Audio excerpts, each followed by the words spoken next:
ഹബീബിന്റെ സഹധർമ്മിണിയാണ്, ജീവിത സഖിയാണ് ഖദീജ റളിയല്ലാഹു അൻഹാ. അല്ലാഹുവിന്റെ റസൂലിന്റെ കൈ പിടിച്ചു പോവുകയാണ്. ബീവി തുണയാകുന്നു, ഹബീബിന്റെ സംരക്ഷണമാകുന്നു. വറഖത്ത് ബിൻ നൗഫലിന്റെ അരികത്തേക്ക്. ആ ഭാഗം നമുക്ക് അറിയുന്നതാണ്, പക്ഷേ ചരിത്രത്തിന്റെ ഭാഗമായി ഞാൻ ഓടിച്ചു പോവാണ്. അതിനുശേഷം നമുക്ക് മറ്റു വിഷയങ്ങളിലേക്ക് വരാം. വറഖത്ത് ബിൻ നൗഫൽ നബി തങ്ങളുടെ വംശപരമ്പരയിൽ ഖുസൈയുമായി ബന്ധിക്കുന്ന ഹബീബിന്റെ ഇബ്നു അമ്മാൻ. അല്ലാഹുവിന്റെ റസൂലിന്റെ പിതാമഹന്മാരിൽ ഖുസൈയുമായി വറഖത്ത് ബിൻ നൗഫലിന്റെ പരമ്പര വന്നു ചേരുന്നുണ്ട്. ഖദീജ റളിയല്ലാഹു അൻഹ പറഞ്ഞു, വറഖത്ത് ബിൻ നൗഫൽ ഇസ്മഅ മിൻ ഇബ്നി അഖീക് മിൻ ഇബ്നി അമ്മിക്. വറഖ, എന്റെ ഭർത്താവിന് സംഭവിച്ചതെന്ന് കേൾക്കണേ. എല്ലാം കേട്ടു. എന്താ ഗുഹയിൽ നടന്നത്, എന്താ പറഞ്ഞത്, എന്താ നിങ്ങളോട് ചെയ്യാൻ പറഞ്ഞത്, അവരെന്താ നിങ്ങളോട് ചെയ്തത്? ഇന്നമാ ജാഅക നാമൂസ് അല്ലദീ നസല അലാ മൂസാ. മൂസാ നബിയുടെ അരികത്ത് വന്ന നാമൂസാണ് നിങ്ങളുടെ അരികത്തേക്ക് വന്നത്. ഈ നാമൂസ് എന്ന് പറയുമ്പോൾ കുട്ടികളൊക്കെ പറയുന്നത് നാമൂസ് എന്ന് പറയില്ലേ. നാമൂസും ജാസൂസും ഉണ്ട്. ജാസൂസ് എന്ന് പറഞ്ഞാൽ മോശമായ രഹസ്യം കയ്യിലുള്ള ഒരാളുടെ തലയുടെ അറിയുന്നവർക്ക് ജാസൂസ് എന്ന് പറയും. അതിങ്ങനെ തപ്പിടക്കലാ പണി, ജാസൂസാണ്. പക്ഷെ ഒരാളുടെ നന്മ അറിയുന്ന ആളാണ്, അയാളെ നാമൂസ് എന്നാ പറയുന്നത്. നമ്മൾ നാമൂസാണ് വേണ്ടത്, ജാസൂസ് അല്ല. നാമൂസ് നല്ലതാണ്. ഒരു മനുഷ്യന്റെ നല്ലത് പഠിച്ചു വെക്കുക, അതിനാണ് നാമൂസ് എന്ന് പറയുന്നത്. മൂസാ നബി അലൈഹിസ്സലാമിന്റെ അരികത്ത് വന്ന അല്ലാഹുവിന്റെ വഹയിന്റെ സൂക്ഷിപ്പുകാരൻ ആരാണത്? ജിബ്രീൽ അലൈഹിസ്സലാം. ആ പ്രവാചകന്റെ അരികത്ത് വന്ന അല്ലാഹുവിന്റെ മാലാഖയാണ് മുഹമ്മദ് സ്വല്ലല്ലാഹു അലൈഹി വസല്ലം നിങ്ങളുടെ അരികത്ത് വന്നത്. അതുകൊണ്ട് പേടിക്കണ്ട. എന്നിട്ട് പറഞ്ഞു, ലൗ കുന്തു, ഞാനെങ്ങാനും നിങ്ങൾക്ക് പ്രബോധനവുമായി നിങ്ങൾ പ്രബോധന വീതിയിൽ ഇറങ്ങുമ്പോ നിങ്ങൾക്ക് പരീക്ഷണങ്ങൾ കടന്നു വരും. നിങ്ങളുടെ നാട്ടുകാരെ നിങ്ങളെ പുറത്താക്കും, ഇവിടുന്ന് പുറത്താക്കും നിങ്ങളെ. നബി തങ്ങൾ ചോദിച്ചു, എന്റെ നാട്ടുകാരനെ പുറത്താക്കുകയോ? ഞാൻ 40 കൊല്ലം ജീവിച്ച എന്റെ മക്ക, ആളുകളൊക്കെ സത്യസന്ധനെ എന്ന് വിളിക്കുന്ന എന്റെ മക്ക, ഇവരൊക്കെ എന്നെ അട്ടിപ്പുറത്താക്കുമോ? അങ്ങനെയാണ് സത്യം പറയാൻ വന്ന പ്രവാചകന്മാർക്ക് മുഴുവൻ സംഭവിച്ചത്. അവരുടെ നാട് വിട്ടു പോകേണ്ടി വന്നിട്ടുണ്ട്. അങ്ങനെ നിങ്ങൾക്കും സംഭവിക്കും മുഹമ്മദ് നബിയെ. അന്ന് ഞാനെങ്ങാനും ഒരു യുവാവായിരുന്നുവെങ്കിൽ. അങ്ങനെ മുസ്തഹീലായ നന്മകൾ ആഗ്രഹിക്കുന്നതിന് വിരോധമല്ലാണ്. പ്രായമായിട്ട് കണ്ണിന്റെ കാഴ്ച പോയിട്ട് എന്നിട്ട് പറയാ, ഞാൻ അന്നൊരു യുവാവായിരുന്നെങ്കിൽ. നടക്കാൻ പോകുന്ന കാര്യം ഉറപ്പല്ലേ, നടക്കൂല. എന്നാലും ആഗ്രഹിക്കാം. അലിമികളൊക്കെ പറയും, വെറുതെ ആഗ്രഹിക്കാം. ഇബ്രാഹിം നബിന്റെ ഹാദ്യമായിട്ട്, പിന്നെ ഇസ്മായിൽ നബിന്റെ ഹാദ്യമായിട്ട്, പിന്നെ റസൂലുള്ളാഹിന്റെ ഹാദ്യമായിട്ടൊക്കെ ഒന്ന് മരിച്ചിരുന്നെങ്കിൽ അത്ര നൂറ്റാണ്ട് ജീവിക്കണമെന്നൊക്കെ ഒരു മുസ്തഹീലാണ്. പക്ഷെ ആഗ്രഹിക്കാൻ പറ്റുമോ? അതൊരു ഹുബ്ബാണ്. അത് അൻബിയായിനോടുള്ള ഹുബ്ബല്ലേ. അങ്ങനത്തെ ഒരു മുസ്തഹീൽ ആഗ്രഹിക്കുന്നതിന് വിരോധമില്ല. വറഖത്ത് ബിൻ നൗഫൽ അല്ലാഹുവിന്റെ റസൂലിനോട് പറയുന്നു, മുഹമ്മദ് നബിയെ, അങ്ങേ ആളുകൾ ആട്ടിപ്പുറത്താക്കുമ്പോൾ ലനസർതുക നസ്റൻ മുഅസ്സറാ, നിങ്ങളെ ഞാൻ സഹായിക്കും, ശരിയായി നിങ്ങളുടെ കൂടെ നിൽക്കും. അലാ ലൈതി ഇദാ മാ കാന ദാകും, നിങ്ങൾക്ക് അങ്ങനെ സംഭവിക്കുകയാണെങ്കിൽ ഷഹിദ്തു ഫകുന്തു അവ്വലഹും ഖുലൂജാ, ആളുകൾ നിങ്ങളുടെ മതത്തിൽ നിന്ന് പിന്തിരിയുകയോ ഓടി പറയുകയോ ചെയ്യുമ്പോൾ മുഹമ്മദ് നബിയെ, നിങ്ങൾ വിളിച്ചു പറയാൻ പോകുന്ന ഈ നന്മയിലേക്ക് ആദ്യം കടന്നു വരുന്ന ആള് ഞാനാകുമായിരുന്നു എന്ന് വറഖത്ത് ബിൻ നൗഫൽ അല്ലാഹുവിന്റെ റസൂലിനോട് പറഞ്ഞു. മഹദിയായ ഖദീജ റളിയല്ലാഹു തആല അൻഹ അല്ലാഹുവിന്റെ റസൂലിനോട് പറഞ്ഞു കൊടുക്കുന്ന മുത്ത് നബിയെ, അല്ലാഹുവിന്റെ റസൂലേ, വറഖത്ത് ബിൻ നൗഫൽ നബി തങ്ങൾ നുബുവത്തിന്റെ പ്രഖ്യാപനം നടത്തുന്നതിന് മുമ്പേ മരിച്ചു പോയിട്ടുണ്ട്. ബീബി ചോദിച്ചിട്ടുണ്ട്, നബിയേ, അങ്ങ് നബിയായി വരുമെന്ന് പറഞ്ഞ വറഖ, ആ മനുഷ്യനെ, വറഖയുടെ കഥ എന്താണ് നബിയെ, എന്താണ് വറഖക്ക് സംഭവിക്കുന്നത് എന്ന് പറഞ്ഞപ്പോൾ ഹബീബായ തങ്ങൾ പറഞ്ഞു, സ്വഹീഹായ ഹദീസ്, യുബഅസു യൗമൽ ഖിയാമത്തി ഉമ്മത്തൻ വഹദ, ഒറ്റക്കൊരു സമുദായം പോലെ മഹ്ശറയിൽ മുവഹിദീങ്ങളുടെ വിഭാഗത്തിലാണ് വറഖത്ത് ബിൻ നൗഫൽ വരാനിരിക്കുന്നത്. നബി തങ്ങൾ അവരെ സ്വപ്നം കാണുകയുണ്ടായി. അന്നനബിയ റആഹു ഫിൻ നൗമി വഅലൈഹി സിയാബുൻ ബയാദ്, വെളുത്ത വസ്ത്രങ്ങളിട്ട് വറഖത്ത് ബിൻ നൗഫലിനെ സ്വർഗ്ഗത്തിൽ കണ്ടിട്ടുണ്ട് റസൂലുള്ളാഹി സ്വല്ലല്ലാഹു അലൈഹി വസല്ലം തങ്ങൾ. അദ്ദേഹം നരകവാസിയായിരുന്നെങ്കിൽ വെളുത്ത വസ്ത്രം കാണുകയില്ലായിരുന്നുവെന്ന് നബി തങ്ങൾ പറഞ്ഞു. വലൗ കാന മിൻ അഹ്ലിൻ നാർ ലകാന അലൈഹി ഗൈറ ദാ, ഇതുണ്ടാകുമായിരുന്നില്ലല്ലോ. അതുകൊണ്ട് അദ്ദേഹം സ്വർഗ്ഗവാസിയാണെന്ന സ്വഹാബിയാണോ? അല്ല. അല്ലാഹുവിന്റെ റസൂലിന്റെ ദഅവത്തിന്റെ പ്രഖ്യാപനത്തിന് മുമ്പ് ആയതിന്റെ പേരിൽ സ്വഹാബി എന്ന് പറയാൻ കഴിയില്ല. പക്ഷേ മുവഹിദാൻ, മുസ്ലിമാണ് വറഖത്ത് ബിൻ നൗഫൽ. വറഖത്ത് ബിൻ നൗഫലിനെ അല്ലാഹുവിന്റെ റസൂൽ പറഞ്ഞു, റഅയ്തു ദാലികൽ ഖിസ്സ ഫിൽ ജന്ന, ആ ജൂത പണ്ഡിതനെ ഞാൻ സ്വർഗ്ഗത്തിൽ വെച്ച് കണ്ടിട്ടുണ്ട് എന്ന് മഹാനായ റസൂലുള്ളാഹി സ്വല്ലല്ലാഹു അലൈഹി വസല്ലം. ഇനി പറയുന്ന സംഭവം വളരെ മനോഹര മനസ്സിലാക്കുന്ന ഒരു സംഭവമാണ്. ബീവി പറഞ്ഞു, ഭർത്താവേ, നിങ്ങളടുത്ത് ജിബ്രീൽ അലൈഹിസ്സലാം വന്നില്ല, ഇനി എപ്പോഴെങ്കിലും ജിബ്രീൽ അലൈഹിസ്സലാം വരുമ്പോഴേ എന്നോടൊന്ന് പറയണം കേട്ടോ എന്ന് പറഞ്ഞു ബീവി. ആരെ? ഖദീജ റളിയല്ലാഹു അൻഹ. എപ്പോഴെങ്കിലും ജിബ്രീൽ അലൈഹിസ്സലാം വരുമ്പോ എന്നോടൊന്ന് എനിക്കൊന്ന് അറിയണം. തങ്ങൾ പറഞ്ഞു തരാം. ഇമാം സുയൂത്തി റഹ്മത്തുള്ളാഹി തആല അലൈഹിയുടെ അൽ ഖസായിസുൽ കുബ്രയിൽ സംഭവം കാണാൻ കഴിയും. മുത്തനബി തങ്ങളോട് പറഞ്ഞു, റസൂലുള്ളാഹി സ്വല്ലല്ലാഹു അലൈഹി വസല്ലം തങ്ങളോട്, ഹൽ തസ്തതിഉ ഇദാ ജാഅകല്ലദീ യഅതീക അൻ തുഖ്ബിറനീ ബി, ഇനി എങ്ങാനും ജിബ്രീൽ അലൈഹിസ്സലാം വരികയാണെങ്കിൽ എന്നോടൊന്ന് പറയുമോ? ആ, പറയാം. അങ്ങനെ ഒരു ദിവസം അല്ലാഹുവിന്റെ റസൂൽ ഖദീജ ബീവിയുടെ കൂടെ ഇരിക്കുമ്പോൾ ജിബ്രീൽ അലൈഹിസ്സലാം കടന്നു വന്നിട്ടുണ്ട്. അത് എവിടെയാ? ബീവിന്റെ വീട്ടിലാണോ ഹിറാ ഗുഹയിലാണോ അതൊന്നും അറിയില്ല. ബീവിയുടെ കൂടെയാണ്. റസൂലുള്ളാഹി തങ്ങൾ പറഞ്ഞു സ്വല്ലല്ലാഹു അലൈഹി വസല്ലം, യാ ഖദീജതു ഖദീജ, ഹാദാ സാഹിബി അല്ലദീ യഅതീനി ഖദ് ജാഅ, എൻ്റെ അരികത്ത് സാധാരണ വരാറുള്ള എൻ്റെ കൂട്ടുകാരൻ, ആ മലക്കിദാ വന്നിരിക്കുന്നു, മാലാഖ വന്നിരിക്കുന്നു. ഇതിനി മലക്ക് തന്നെയാണോ അതല്ല പിശാചാണോ എന്ന് ബീവി ഖദീജ റളിയല്ലാഹു അൻഹ അല്ലാഹുവിന്റെ റസൂലിനെ മനസ്സിലാക്കി കൊടുക്കുക. തങ്ങൾക്കറിയാത്തത് കൊണ്ടല്ല, ബീവിയുടെ ഒരു ദക്കാവും ബുദ്ധികൂർമ്മതയും അറിയിക്കുന്ന ഒരു സംഭവമാണ്. വളരെ മനോഹരമായ ഒരു സംഭവം, സ്വഹീഹായ സംഭവം. ഇമാമികളൊക്കെ ഇമാം ഹൈതമി അവരുടെ മുജ്മഅയിലൊക്കെ കൊണ്ടുവന്നിട്ടുള്ള സംഭവം. മഹാനായ ഇമാം സുയൂത്തി തങ്ങളടക്കമുള്ള മറ്റു പണ്ഡിതന്മാർ ഇബ്നുൽ ജൗസിയുടെ അഖ്ബാറുൽ മുസ്തഫയിലൊക്കെ ഈ വിഷയമുണ്ട്. റസൂലുള്ളാഹി തങ്ങൾ അല്ലാഹുവിന്റെ റസൂൽ ഖദീജ ബീവിയുടെ കൂടെ ഇരിക്കുമ്പോൾ അല്ലാഹുവിന്റെ റസൂലിനോട്, ഹബീബായ നബി തങ്ങളോട് സംസാരിക്കാൻ വന്ന ജിബ്രീൽ അലൈഹിസ്സലാമിനെ മുത്തനബി തങ്ങൾ അറിഞ്ഞു. നബി തങ്ങൾ പറഞ്ഞു, ആയിഷ, ഖദീജ ഇദാ വന്നിരിക്കുന്നു എൻ്റെ കൂട്ടുകാരൻ. ഖദീജ റളിയല്ലാഹു തആല അൻഹ മുത്തനബി തങ്ങളോട് പറഞ്ഞു, ഖും ഫജ്ലിസ് അലാ ഫഖദിൽ അയ്മൻ, ഭർത്താവേ, നിങ്ങൾ എഴുന്നേറ്റ് എൻ്റെ വലത് കാലിന്റെ തുടയിൽ നിന്നിരിക്കും, അവിടെ നിന്ന് മാറി ഇവിടെ നിന്നിരിക്കും. അപ്പോൾ നബി അവിടെ ഇരുന്നു. ഫഖാമ വജലസ്, നബി എഴുന്നേറ്റ് ബീവിയുടെ കാലിൽ ഇരുന്നു. ഹൽ തറാഹു, ഇപ്പോ കാണുന്നുണ്ടോ? ഉണ്ട് ഖദീജ, അവരെന്റെ മുമ്പിൽ തന്നെയുണ്ട്. കുട്ടികളൊക്കെ ഉണ്ടല്ലോ ജിന്നിനെ കണ്ടതൊക്കെ പറയുന്നത്, ചിലപ്പോൾ അവർക്ക് തോന്നലായിരിക്കും, ചിലപ്പോൾ ഉള്ളതായിരിക്കും, ചിലപ്പോൾ പേടിയുണ്ട് തോന്നുന്നുണ്ടാവും. ഉസ്താദുമാരോ ജിന്നിന്റെ കഥയൊക്കെ പറഞ്ഞിട്ട് കുട്ടികളൊന്നും ഉള്ള സ്വപ്നം തന്നെയായിരിക്കും. അതുകൊണ്ട് പല അറിയുന്ന കഥയും വേദനൊന്നും പറയാൻ പറ്റൂല, മാനസികരോഗമായിട്ട് ജിന്നുകളെ കഥ കൊണ്ട് കിതാബിലൊക്കെ വന്ന അനുഭവങ്ങൾ പേടിച്ചൊന്നും വേദന പറയാൻ പറ്റൂല. ഉസ്താദുമാരെ എല്ലാം വേദന പറയില്ല, പല വിഷയങ്ങളും വലിയ ഇത്രയും പറയാൻ പറ്റുള്ളൂ, ചിലതൊന്നും പറയില്ല, പേടിച്ചു പോകും. പിന്നെ ഉള്ളു കേസ് വരും ഉസ്താദിനെതിരെ, പേടിപ്പിച്ചിട്ട് മാനസിക രോഗിയാക്കി എന്ന് പറഞ്ഞിട്ട്. അപ്പോൾ അങ്ങനെ വല്ലാണ്ട് പേടിപ്പിക്കാനും പറ്റൂലേ. അപ്പോൾ ഇത് ശൈത്താനാണോ മലക്കാണോ എന്ന് പരീക്ഷിക്കാൻ പോവുക. ബീവി പറഞ്ഞു, എന്റെ വലത്തെ കാലിൽ ഇരിക്കുന്ന നബിയെ ഇപ്പൊ കാണുന്നുണ്ടോ? ഖദീജ, ഞാൻ കാണുന്നുണ്ട്. എന്റെ ഇടത്തെ കാലിൽ വന്നിരിക്കും, കാലിലെ തുടയിൽ അവിടെ നിന്നിരിക്കും, ഇനി നോക്കി കാണുന്നുണ്ടോ? ഞാൻ കാണുന്നു. എന്നാ പിന്നെ എന്റെ മടിയിലിരിക്കും,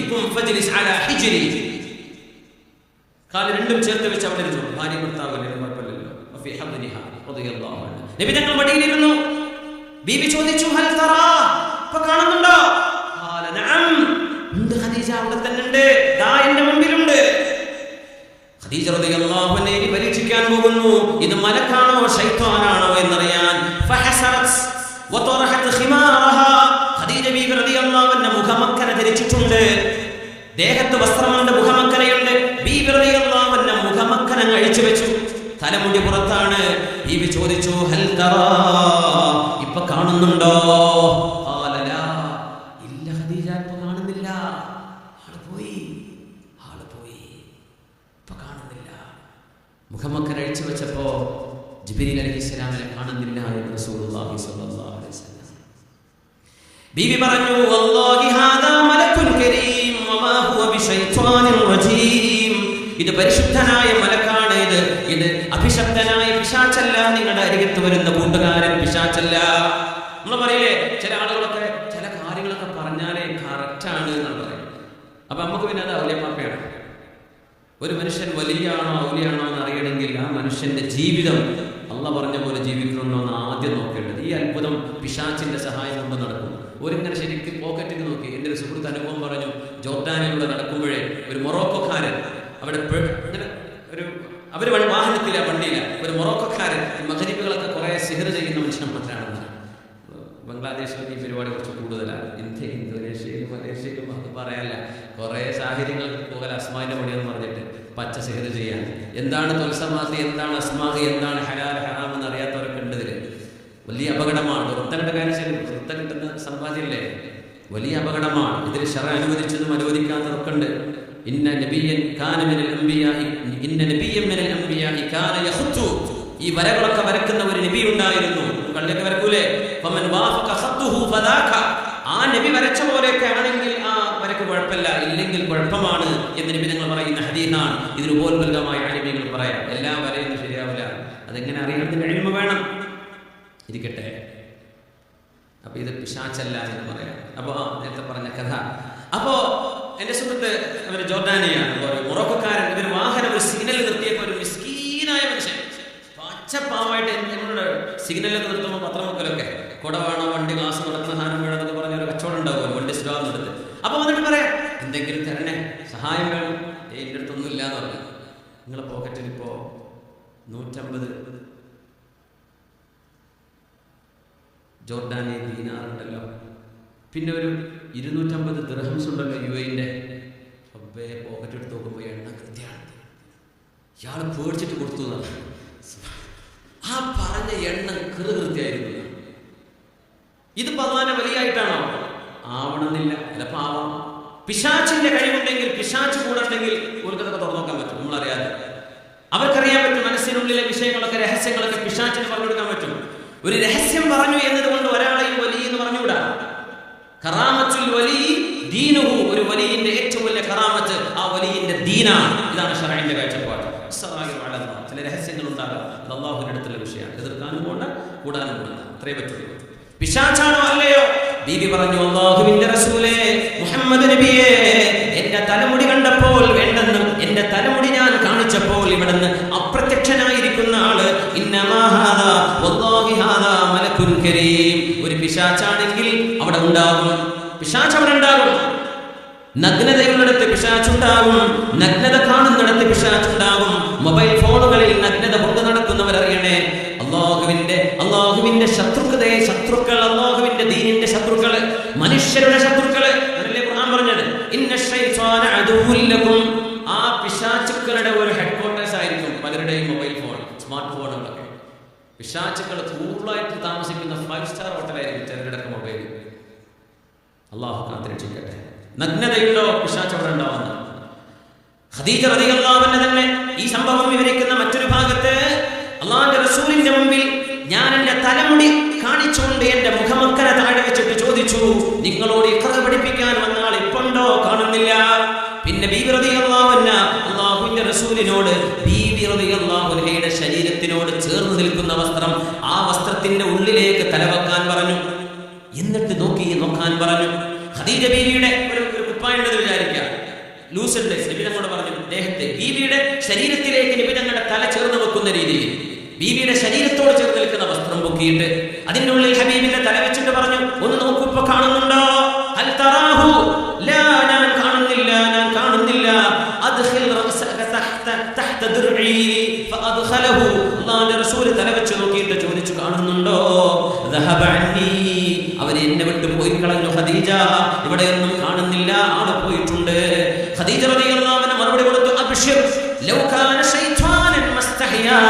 അതൊരു പിശാചായിരുന്നുവെങ്കിൽ ആ പിശാചിന്റെ നാണം ഉണ്ടാവില്ല. ഒരു ഭർത്താവും ഭാര്യയും ശയിക്കുന്നിടത്ത് പിശാച് വരാം.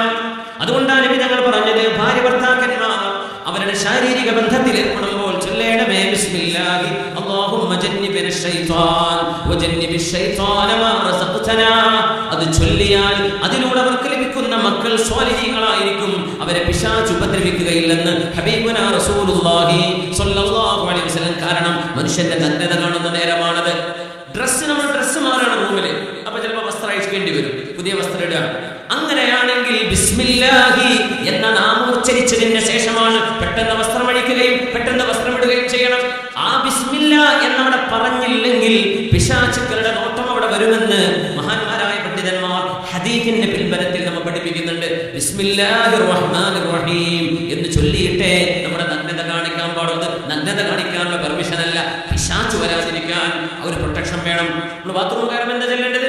ബിസ്മില്ലാഹി അല്ലാഹുമ്മ ഇന്നി അഊദു ബിക മിനൽ ഖുബതി വൽ ഖബായിദ്. അത് ടോയ്ലറ്റിന്റെ ഉള്ളിൽ നിന്ന് ബിസ്മില്ലാ എന്ന് പറയരുത്, ടോയ്ലറ്റ് കാരന്റെ മുഖം മുമ്പ് വാതിലിന്റെ ഇപ്പുറത്ത് പറയണം ബിസ്മില്ലാ. ടോയ്ലറ്റിൽ അല്ലാഹുവിന്റെ പേര് പറയാൻ പാടില്ല, പറഞ്ഞു പോകരുത്. ബിസ്മില്ലാഹി അല്ലാഹുമ്മ ഇന്നി അഊദു ബിക മിനൽ ഖുബതി വൽ ഖബായിസ്. അല്ലാഹുവേ, ആൺപിശാചിൽ നിന്നും പെൺപിശാചിൽ നിന്നും ഞാൻ കാവൽ ചോദിക്കുന്നു റബ്ബേ. എന്തായർത്ഥം? നമ്മൾ ഔറത്ത് കാണിച്ചിരിക്കുന്ന സ്ഥലമാണ്. ആ ടോയ്ലറ്റിലൊക്കെ പോയിട്ട് ഓരോ ചിത്രം വരയ്ക്കുന്ന മനുഷ്യന്മാരുടെ ട്രെയിനിൽ, നിലമ്പൂരിൽ നിന്ന് പോകുന്ന ട്രെയിനിൽ ഒരൊറ്റ ടോയ്ലറ്റ് കയറാൻ പറ്റില്ല. എല്ലാത്തിനും ചിത്രങ്ങളും വരെ ഇതൊക്കെ കമന്റ് മൊബൈൽ നമ്പറൊക്കെ എഴുതിച്ചു കൊടുത്തു. ഇതൊക്കെ ഈ ദിക്റുകളില്ലാതെ കയറുന്ന വളവന്മാരെ തലയിൽ നിന്ന് വരുന്നതാണ്. സുബ്ഹാനല്ലാഹ്. ആ ദിക്റ് ചൊല്ലി കടന്നിരുന്നെങ്കിൽ അവരുടെ തലയിൽ അതൊന്നും വരില്ല. പബ്ലിക് ടോയ്ലറ്റുകളിൽ, എയർപോർട്ടിൽ ഭയങ്കര വിപ്ലവങ്ങളൊക്കെ എഴുതി വെക്കുന്ന സ്ഥലമാണ് ഈ പബ്ലിക് ടോയ്ലറ്റുകൾ. വലിയ വലിയ സിന്ദാബാദ് റോട്ട് കൂടെ പറയാൻ പറ്റുന്നതൊക്കെ ടോയ്ലറ്റിൽ എഴുതിച്ചു പോകും. സുബ്ഹാനല്ലാഹ്. അവിടെ നിന്നുള്ള സ്ഥലമല്ല. ആവശ്യം കഴിഞ്ഞ് വേഗം പോരണം. വസ്വാസായി 2 മണിക്കൂറൊക്കെ കുടിക്കുന്ന പെണ്ണുങ്ങളെ അള്ളാനെ വിചാരിച്ച് നിർത്തിപ്പോരും. നിങ്ങൾ തടി ഉരുകി പോകും. അങ്ങനെ കുടിച്ചാൽ വളരെ കുറഞ്ഞ വെള്ളം മതി മനുഷ്യന്റെ ശരീരം നനയാൻ. അത് 2 മണിക്കൂറൊക്കെ കുടിച്ച് ടാങ്ക് 2 വട്ടം നിറച്ചിട്ട് തികയാതെ വസ്വാസായിട്ട് നിൽക്കുന്നവരറിയണം, പിശാച്ചിന്റെ കൂട്ടുകെട്ട് അവിടെ ഉണ്ടാവും. പിശാചികൾ വിടൂല, അവിടെ നിൽക്കുന്നതന്നെ പറയാം. നഗ്നത കാണുന്ന സമയമാണത്. എല്ലാ ദിക്റും ചൊല്ലി അല്ലാഹുവിന്റെ പ്രൊട്ടക്ഷൻ സ്വീകരിച്ചുകൊണ്ടാണ് പോകേണ്ടത്. ഖദീജ റളിയല്ലാഹു തആല ഹബീബായ നബി തങ്ങളുടെ പരിശുദ്ധമായ ശരീരം ഖദീജ ബീവിയുടെ ശരീരത്തിലേക്ക് ചേർത്ത് വെച്ചിട്ട് നോക്കാൻ പറഞ്ഞു. ഹൽ തറാഹു, കാണുന്നുണ്ടോ? ദഹബ അന്നി ഖദീജ, മഹാനായ മലാഖ കാണുന്നില്ല, പോയി കഴിഞ്ഞു. അപ്പോഴാണ് മഹദി പറയുന്നത്, ലൗ കാന ശൈത്താനൻ മസ്തഹിയാ, അതൊരു പിശാചായിരുന്നുവെങ്കിൽ ആ പിശാചിന്റെ നാണമുണ്ടാകുമായിരുന്നില്ല. ഇന്നമാ ഹാദാ മലക്കുൻ കരീം, ഇത് സത്യസന്ധനായ അല്ലാഹുവിന്റെ മലക്കാണ് എന്ന് മഹദിയായ ഖദീജ റളിയല്ലാഹു തആല അൻഹ ഹബീബിനെ ആശ്വസിപ്പിച്ച ജീവിതത്തിലെ ഹബീബിന്റെ മനം കവർന്ന, ഹബീബിന്റെ ഉള്ളം കവർന്ന ജീവിത സഖിയാണ് നമ്മുടെ ഉമ്മയായ ഖദീജ റളിയല്ലാഹു അൻഹ. മുത്തനബി തങ്ങളിൽ പ്രവാചകത്വത്തിന്റെ അടയാളങ്ങൾ കാണാൻ തുടങ്ങുകയാണ്. ഖദീജ റളിയല്ലാഹു അൻഹ അല്ലാഹുവിന്റെ റസൂലിനെ അറിയാതെ യാ റസൂലല്ലാഹ് എന്ന് വിളിച്ചു പോയിട്ടുണ്ട്. അതെപ്പോഴാണെന്നറിയോ? നബി പുറത്തു പോയി വരാം. അല്ലാഹുവിന്റെ റസൂൽ പുറത്തു പോകുമ്പോ കല്ലുകൾ ഹബീബിനോട് അസ്സലാമു അലൈക യാ റസൂലല്ലാഹ്. മുത്തനബി പറയാറുണ്ട്, ഇന്നി ലഅരിഫു ഹജറൻ ബിമക്ക കാനത് തുസല്ലിമു അലയ്യ ഖബ്ല അൻ നുബഅഥ. എനിക്ക് അല്ലാഹു പ്രവാചകത്വം നൽകി എന്നെ നബിയാക്കി വിടുന്നതിന്റെ മുമ്പേ മക്കയിലെ ഒരു കല്ല് എന്നെ കാണുമ്പോൾ, ഞാൻ അരികത്തിലൂടെ നടക്കുമ്പോൾ എന്നോട് പറയാറുണ്ട്, അസ്സലാമു അലൈക യാ റസൂലല്ലാഹ്, അല്ലാഹുവിന്റെ ദൂതരെ, നിങ്ങൾക്ക് അല്ലാഹുവിന്റെ രക്ഷയുണ്ടാവട്ടെ എന്ന്. ഇന്നി ലഅരിഫു ഹജറൻ ബിമക്ക, എനിക്ക് ഇന്നി ലഅരിഫുഹു അൽആൻ, ഇപ്പോഴും ആ കല്ല് കണ്ടാൽ എനിക്കറിയാമെന്ന് ഹബീബുനാ റസൂലുള്ളാഹ്. ഹബീബിനോട് സലാം പറയുന്നത് മുത്തനബി ഞങ്ങൾ കേട്ട പോലെ കേട്ട ഒരാളുണ്ട്, മഹാനായ അലി ഇബ്നു അബീ ത്വാലിബ് റളിയല്ലാഹു തആല അൻഹു. അലി തങ്ങൾ പറയുന്നുണ്ട്, ഞാൻ ഹബീബിന്റെ കൂടെ പോകുമ്പോ മക്കയിലെ കല്ലുകളും വൃക്ഷങ്ങളും അസ്സലാമു അലൈക യാ റസൂലല്ലാഹ്, ഹബീബായ നബിയേ, അല്ലാഹുവിന്റെ സലാമും അല്ലാഹുവിന്റെ രക്ഷയും അങ്ങേക്കുണ്ടാവട്ടെ എന്ന് മക്കയിലെ കല്ലുകൾ വിളിച്ചു പറയാറുണ്ട്. ثم جئت الى منزلي, നബി തങ്ങൾ പറയുന്നു സല്ലല്ലാഹു അലൈഹി വസല്ലം, ഹബീബുനാ റസൂലുള്ളാഹി തങ്ങളുടെ നുബുവത്തിന്റെ ആദ്യ അനുഭവങ്ങൾ വിവരിക്കുകയാണ്. ഞാൻ എൻ്റെ വീട്ടിലേക്ക് വന്നു. ഫമാ തലഖാനി ഹജറുൻ വലാ ഷജറുൻ ഇല്ലാ ഖാല അസ്സലാമു അലൈക യാ റസൂലല്ലാഹ്. കല്ലുകൾ ഹബീബിന്റെ ദഅവത്തിന് മറുപടി കൊടുക്കുന്നുണ്ട്. കല്ലുകൾ ഹബീബിന്റെ പ്രവാചകത്വം സ്വീകരിച്ചിട്ടുണ്ട്. അല്ലേ? സുബ്ഹാനല്ലാഹ്. മുത്തനബി തങ്ങൾ സല്ലല്ലാഹു അലൈഹി വസല്ലം തങ്ങളെ പ്രവാചകത്വം, അങ്ങ് പ്രവാചകരാണ് എന്ന് കല്ലുകളും വൃക്ഷങ്ങളും ജാഅത് ലിദഅവതിഹി അഷ്ജാറു സാജിദതൻ തംശി ഇലൈഹി അലാ സാഖിൻ ബിലാ ഖദമി. അല്ലാഹുവിന്റെ ഹബീബ് വിളിച്ചപ്പോഴേക്കും മരം അതിന്റെ തടിയോടുകൂടെ നടന്നു വന്നിട്ടുണ്ട്. സ്വഹീഹായ റിവായത്തുകളിൽ ജാബിർ ഇബ്നു അബ്ദുല്ലാഹി റളിയല്ലാഹു അൻഹുവിന്റെ റിവായത്തുണ്ട്, അല്ലാഹുവിന്റെ റസൂലിന്റെ മുമ്പിലേക്ക് ഒരു മരം നടന്നെടുത്തു വരുന്നത് ഞാൻ എൻ്റെ കണ്ണുകൊണ്ട് കണ്ടിട്ടുണ്ട്. അതാണ് മുഹമ്മദ് റസൂലുള്ളാഹ്. ആ നബിയെ പറ്റി സാധാരണ മനുഷ്യൻ എന്ന് പറഞ്ഞ് ഹബീബിനെ തരം താഴ്ത്തരുത്. അത് സൂഉൽ ഇഹ്തിറാമാണ്, സൂഉൽ അദബ് മഅല്ലാഹി വ റസൂലിഹി. അല്ലാഹു കാത്തുരക്ഷിക്കട്ടെ. മുത്തനബി തങ്ങൾ പറയാം, ഇഖ്റ ഇറങ്ങിയതിന് ശേഷം എല്ലാ കല്ലും വൃക്ഷവും എന്നെ കാണുമ്പോൾ സലാം പറയും. ثم دخلت على خديجة, ഞാൻ എൻ്റെ ഖദീജയുടെ അരികത്തേക്ക് വന്നു. ഫഖാലത്, ഞാൻ വീട്ടിലേക്ക് കയറിയപ്പോൾ അതുവരെ തങ്ങളും അസ്സലാമു അലൈക യാ റസൂലല്ലാഹ്, അസ്സലാമു അലൈക യാ റസൂലല്ലാഹ്, അസ്സലാമു അലൈക യാ റസൂലല്ലാഹ്, അസ്സലാമു അലൈക യാ റസൂലല്ലാഹ്. ഇത് കേട്ട് ഞാൻ ഇങ്ങനെ വീട്ടിലേക്ക് കയറി വന്ന് എന്റെ ഖദീജ വാതിൽ തുറന്ന് എന്നോട് ആദ്യം പറഞ്ഞത് അസ്സലാമു അലൈക യാ റസൂലല്ലാഹ്. ഇതെപ്പോഴറിയോ?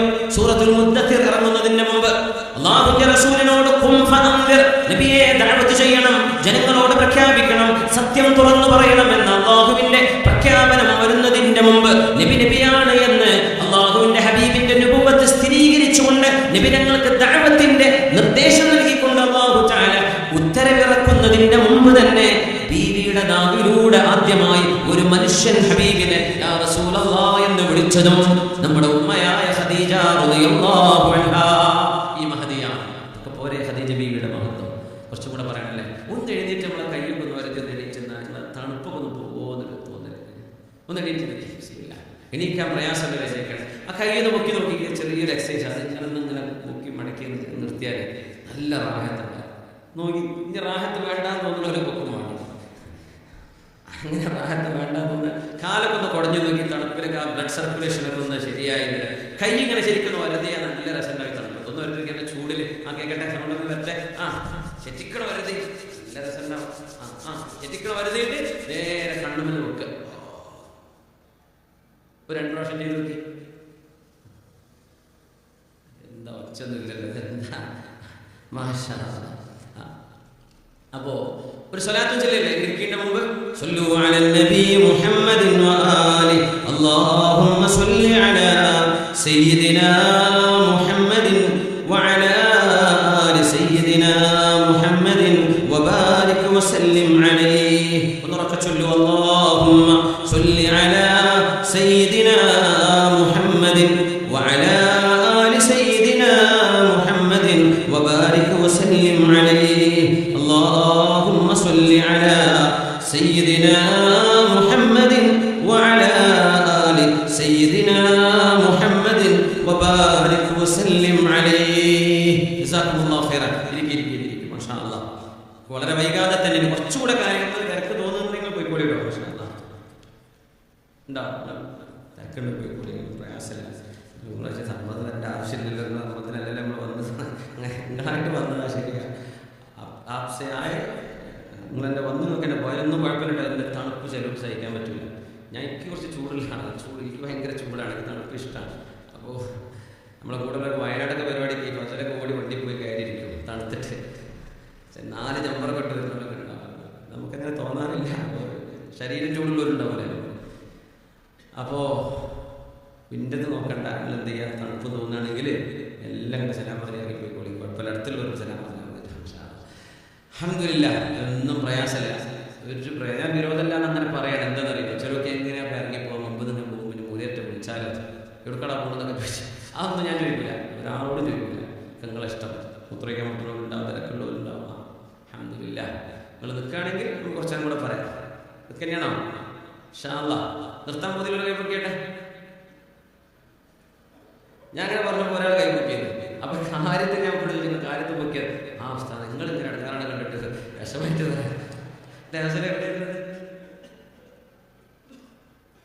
വയനാട് കോഴിക്കോട് ജില്ല ഇവിടെ ഇവിടെ മാത്രം കാര്യത്തെ പറഞ്ഞു. ഞാൻ പറഞ്ഞു ഇത്ര ആത്മാർത്ഥമായി സ്നേഹിക്കുന്ന ഒരു കൂട്ടുകാരനെ അല്ലാഹുവേ മാഷാ അല്ലാഹ്. അൽഹംദുലില്ലാഹ്.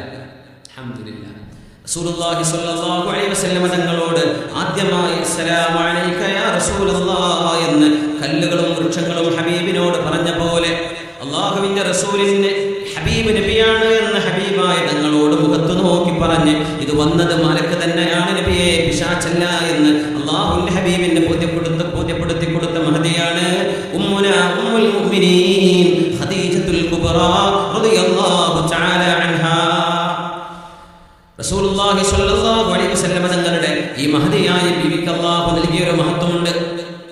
എന്താണെന്നറിയോ? അല്ലാഹു സലാം പറഞ്ഞു മഹദിയോട്, ജിബ്രീൽ അലൈഹിസ്സലാമും സലാം പറഞ്ഞു. യാ അല്ലാഹ്, എന്തൊരു ഭാഗ്യമാണ്, എന്തൊരു ഭാഗ്യമാണത്, എന്തൊരു ഭാഗ്യമാണ്, എന്തൊരു മഹത്വമാണ്. അല്ലാഹുവിന്റെ റസൂലിന്റെ അരികത്തേക്ക് ജിബ്രീൽ അലൈഹിസ്സലാം എന്ന് പറയുന്നു. ഇമാം ഹാക്കിം എന്നവരെ അലാ ശർത്തി മുസ്ലിം എന്ന് പറഞ്ഞ ഇമാം മുസ്ലിം എന്നവരുടെ ശർത്തനുസരിച്ച് സ്വഹീഹാണെന്ന് പറഞ്ഞ ഹദീസാണിത്. മറ്റു ഇമാമികളൊക്കെ അതാ ജിബ്രീൽ അലൈഹിസ്സലാം ഇലാ നബിയിനാ, അല്ലാഹുവിന്റെ റസൂൽ നമ്മുടെ ഹബീബിന്റെ അരികത്തേക്ക് വന്നു. മുത്തനബി ഞങ്ങളോട് പറയുന്നു, സ്വഹീഹൈനിലുള്ള ഹദീസാണ്, ഫഖാൽ ഹാദിഹി ഖദീജതു ഖദ് അതത് വമഅഹാ ഇനാഉം ഫീഹി ഇദാം. അല്ലാഹുവിന്റെ റസൂലിനെക്കാളും 15 വയസ്സ് മുതിർന്നവരാണ് ഖദീജ റളിയല്ലാഹു അൻഹാ. ഒരു സഹോദരൻ ദ്വാരക്കാൻ വേണ്ടി പറയുന്നുണ്ട്, ഭാര്യയ്ക്ക് എപ്പോഴും കുഴപ്പമാണ്, അവർ 2 കൊല്ലം കല്യാണം കഴിഞ്ഞിട്ട് 10 വയസ്സിന്റെ വ്യത്യാസം ഞങ്ങൾ തമ്മിൽ. അള്ളാഹുവിന്റെ റസൂൽ ഖദീജ ബീവി തമ്മിൽ എത്ര വയസ്സിന്റെ വ്യത്യാസമുണ്ട്? 15 കൊല്ലത്തിന്റെ. അത് ആണിനാക്കാർ അവിടെ മൊത്തം കൂടുതൽ. അവിടെ ഖദീജ ബീവിക്ക് 15 കൊല്ലം ഏറെയായിരുന്നു നബിയെക്കാളും സ്വല്ലല്ലാഹു അലൈഹി വസല്ലം. അള്ളാഹുവിന്റെ റസൂൽ വിവാഹം ഒന്നിലേറെ കഴിച്ചത് 4 എന്ന് ഉമ്മത്തികൾക്ക് അനുവദിക്കപ്പെട്ടതിനപ്പുറത്തെ ഹബീബിന് അള്ളാഹു പ്രത്യേകമായി നൽകിയ അനുമതിയും അള്ളാഹുവിന്റെ നിയമവും 4-ലേറെ വിവാഹം ചെയ്യുമ്പോഴേക്കും അത് അള്ളാഹുവിന്റെ റസൂൽ സ്വല്ലല്ലാഹു അലൈഹി വസല്ലം ഞങ്ങൾക്ക് സ്ത്രീകളോടുള്ള അഭിനിവേശം കൊണ്ട് വൈകാരികത കൂടിയത് കൊണ്ട് എന്നൊക്കെ പറയുന്നില്ല. ആലോചിക്കണം, ആദ്യത്തെ ഭാര്യയെ 40 വയസ്സുള്ള ഭാര്യയെ അന്ന് നബിക്ക് 25 വയസ്സുള്ളൂ. ആ ഭാര്യയുടെ കൂടെ 25 കൊല്ലം ജീവിച്ച് 25 കൊല്ലം ദാമ്പത്യ ജീവിതം കഴിഞ്ഞതിന് ശേഷം മഹദി റളിയല്ലാഹു അൻഹ 66-ാമത്തെ വയസ്സിൽ ലോകത്തോട് വിട പറയുമ്പോഴാണ് ആ ബീവിയും വഫാത്തായി 3 കൊല്ലം കഴിഞ്ഞിട്ടാണ് ആയിഷ ബീവി റളിയല്ലാഹു അൻഹയെ പോലെ നബി തങ്ങൾ കല്യാണം കഴിച്ചത്. അപ്പൊ നബി തങ്ങൾക്ക് 53 വയസ്സ് 52 വയസ്സ്, ഖദീജ ബീവി റളിയല്ലാഹു തആല അൻഹ മുത്തനബിയെക്കാളും 15 വയസ്സ് ഏറെ. ബീവിയുടെ വഫാത്തിന്റെ ഏകദേശ വയസ്സ് 66 വയസ്സായിരുന്നു, 66-ാമത്തെ വയസ്സ്. അത് ആയിഷ ബീവി റളിയല്ലാഹു അൻഹ പറയാറുണ്ട്, നബിയെ ഹംറാഉ ശിദ്ഖൈൻ, ആ തൊണ്ണ് ചമന്ന ആ ഒരു പെണ്ണിന്റെ കാര്യങ്ങൾ ഇങ്ങനെ പറയണോ നബിയെ? ആയിഷ ബീവി പലപ്പോഴും പൊന്നാര റസൂലേ, ഞാനൊരു കാര്യം പറയട്ടെ, നിങ്ങൾക്ക് വേറെ ഭാര്യമാരുണ്ട്, ഒക്കെ ശരിയാണ്, പക്ഷെ ഈ ഖദീജ ബീവിയോട് എനിക്ക് തോന്നുന്ന ഒരു അസൂയെ എനിക്ക് ഒരാളോട് തോന്നിയിട്ടില്ല നബിയെ. ഞാൻ അവരെ കണ്ടിട്ട് പോലുമില്ല, ഞാൻ അവരെ കണ്ടിട്ടില്ല. ആയിഷ ബീവി പറയാം റളിയല്ലാഹു അൻഹ. പക്ഷേ നിങ്ങൾ ഈ ഖദീജ ബീവിയെ സ്നേഹിക്കുന്ന സ്നേഹം കാണുമ്പോഴേ ബീവി ഒരിക്കൽ പറഞ്ഞു, ഹംറാഉ ശിദ്ഖൈൻ, തൊണ്ണ് ചെമന്നവളല്ലേ ഖദീജ ബീവി. അതിനർത്ഥം എന്താ അറിയോ? പല്ലില്ലായിരുന്നു ആ അവസാന കാലത്ത് ഖദീജ ബീവിക്ക്. എന്നിട്ടും നബി ഞങ്ങൾ സ്നേഹിച്ചു ബീവി. എന്റെ ബീവി ഉണ്ടാകുമ്പോൾ വേറൊരു ഭാര്യ എനിക്ക് വേണ്ടാന്ന് പറഞ്ഞു. ആയിഷ ബീവി കളിയാക്കി പറഞ്ഞ ചെമന്ന തൊണ്ണുള്ളവരെ, അങ്ങനെ പല്ലില്ലായിരുന്നു, വായിൽ വെളുപ്പില്ലായിരുന്നു, പല്ല് പൊഴിഞ്ഞു പോയ ആ ഒരു വൃദ്ധയായ പെണ്ണിനെയാണ് നബിയെ ആ ഖദീജ ബീവിയെക്കാളൊക്കെ എത്രയോ നല്ല ആൾക്കാർ അല്ലാഹു തന്നിട്ടില്ലേ. അതായത് എന്നെ തന്നെ ആയിഷ ബീവി ഉദ്ദേശിച്ചതാ. നിങ്ങൾ പറഞ്ഞു, ലാ വല്ലാഹ് ഇല്ല ആയിഷ, എന്റെ ഖദീജയെ പോലെ ആവാൻ നിങ്ങളെ കൊണ്ടൊന്നും കഴിയില്ല എന്ന് റസൂലുള്ളാഹി സ്വല്ലല്ലാഹു അലൈഹി വസല്ലം. റുസിഖ്തു ഹുബ്ബഹാ, ബീവിയോടുള്ള സ്നേഹം അല്ലാഹു എനിക്ക് തന്നതാ എന്ന് പറഞ്ഞു നബി. റുസിഖ്തു ഫഇന്നി റുസിഖ്തു ഹുബ്ബഹാ, എനിക്ക് ആയിഷ ബീവിയോട് ഉള്ള സ്നേഹം അതുപോലെ ഖദീജ റളിയല്ലാഹു അൻഹയോടുള്ള സ്നേഹം അല്ലാഹു എന്റെ ഖൽബിൽ തന്നതാണ് എന്ന് ഞങ്ങൾ പറയാറുണ്ട് സ്വല്ലല്ലാഹു അലൈഹി വസല്ലം. ജിബ്രീൽ അലൈഹിസ്സലാം ഹബീബായ നബിയുടെ മുമ്പിൽ വരുന്നു. എന്നിട്ട് പറഞ്ഞു, നബിയേ ഖദീജ ബീവി വരുന്നുണ്ട്. ജിബ്രീൽ അലൈഹിസ്സലാം പറഞ്ഞു കൊടുക്കുക, ബീവി പുറപ്പെട്ടിട്ടുള്ളൂ, തങ്ങളത് കണ്ടില്ല. ഖദീജ വരുന്നുണ്ട് നബിയേ റളിയല്ലാഹു അൻഹാ. റളിയല്ലാഹു അൻഹ എന്ന് പറയണേ, മറന്നു പോകരുത്. ഹാദിഹി ഖദീജതു റളിയല്ലാഹു അൻഹാ ഖദ് അതത് വമഅഹാ ഇനാഉം ഫീഹി ഇദാം. നബിയേ നിങ്ങൾക്ക് കഴിക്കാനുള്ള ഭക്ഷണവും അതിലൽപ്പം കറിയുമായിട്ട് ഖദീജ റളിയല്ലാഹു അൻഹ വരുന്നുണ്ട്. അപ്പോൾ ബീവി ഭക്ഷണം വരുന്നുണ്ട് എന്ന് നബിയോട് പറഞ്ഞു കൊടുക്കുക. ഫഖറ അലൈഹാ മിൻ റബ്ബിഹ സലാം, അല്ലാഹു അവരോട് സലാം പറഞ്ഞു എന്ന് പറയണം. ഇതിന് ബീവി കൊടുത്ത മറുപടിയാണ് വലിയ അത്ഭുതം. അല്ലാഹു സലാം പറഞ്ഞാൽ എങ്ങനെ അല്ലാഹു സലാം അടക്കുക? വഅലൈക സലാം അല്ലാഹു പറയാൻ പറ്റും? അല്ലാഹു നിനക്ക് രക്ഷ ഉണ്ടാവട്ടെ, അല്ലാഹു അല്ലേ രക്ഷ തരുന്ന ആള്, അല്ലാഹു രക്ഷ ഉണ്ടാവട്ടെ എന്ന് പറയാൻ പാടുണ്ടോ? അത് അർത്ഥശൂന്യമായ വാക്കല്ലേ? ബീവി കൊടുത്തൊരു മറുപടി ഉണ്ട്, ഇൻഷാ അല്ലാഹ് വഴിയെ പറയാം. ഇതാ നബിയെ ഖദീജ റളിയല്ലാഹു അൻഹ വരുന്നു. അങ്ങയുടെ മനം കവർന്ന, അങ്ങയുടെ ഉള്ളം കവർന്ന ജീവിത സഖീത ഒരു പാത്രത്തിൽ അങ്ങേക്ക് കറിയുമായി ഭക്ഷണവുമായി വരുന്നു. ഫഖറ അലൈഹാ മിൻ റബ്ബിഹ സലാം, അല്ലാഹു ഖദീജ ബീവിയോട് സലാം